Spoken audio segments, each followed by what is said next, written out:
I joke sometimes that I knew nothing about being a teacher until I became one, but I knew a few things. First, I knew why I wanted to be a teacher. I love kids, I'm a hard worker, I believe in giving back, and I value so many of my own teachers and the impact they had on me. I was also certain I wanted to teach English because I love anything involving words, whether it's writing them, reading them, talking about them, or getting other people excited about them.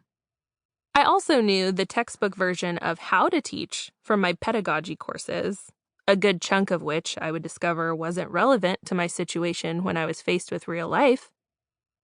I knew that I didn't want to teach kids whose GPAs or AP test scores I could possibly mess up by not being a great teacher yet, and I also knew I didn't want to teach kids who were still losing teeth.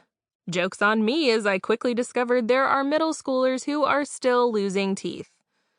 I knew I wanted to teach in a low-income school because I cared about the achievement gap and because I'd seen the movie Freedom Writers, which, at the time, seemed like all the qualification I needed to teach in areas affected by poverty, systemic racism, and other forces I'd never encountered in my privileged existence.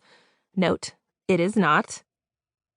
But beyond that, I hadn't given much thought to where I wanted to teach. My main criteria for choosing a school and district was any school that would hire me. So when it came time for me to choose a school, I went to a job fair for the largest district in the city almost completely unprepared. I knew this district had the type of schools I wanted to work in, but I had little to no knowledge of the operations in that district, its board of trustees, or its reputation.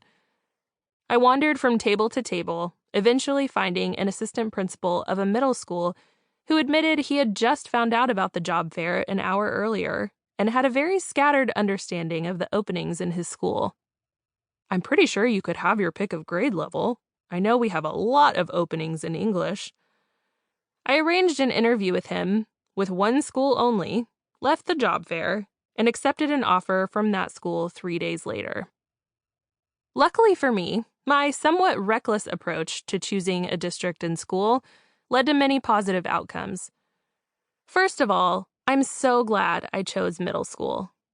Even though my students drive me to the edge of insanity sometimes, they are also, year after year, the best people I know. I read this quote about teenagers recently on Twitter and wished I could retweet it 1,000 times. I am a better person for being around teenagers. Not because they test me, but because they have this perfect balance of unapologetic and fiery strength and unfiltered, raw vulnerability. They are beautiful examples of aliveness. We should all strive for a little more of that. Amy Fast, Doctor of Education, @FastCrayon. Teenagers forever. Amen. I'm glad I blindly picked a district. It's allowed me to see and shed light on the tragedy of what happens to students in schools run under ineffective leadership at multiple levels. I don't know if I would have seen that degree of poor leadership had I started at a smaller district where powers are better checked and monitored. If you aren't sure what kind of environment would be the best fit and want to use my approach to picking a district and school, by all means, go for it. I'm convinced that I had specific things to learn in the places I ended up, even if the way I ended up there seemed random.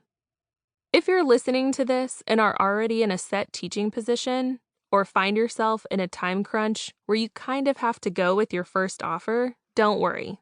There's no reason you can't have a great teaching experience wherever you are. But if I had the chance to do the entire process over again, I can't say that I would do it in the exact same way. This chapter has some guidance I'd follow if I found myself starting from the beginning again.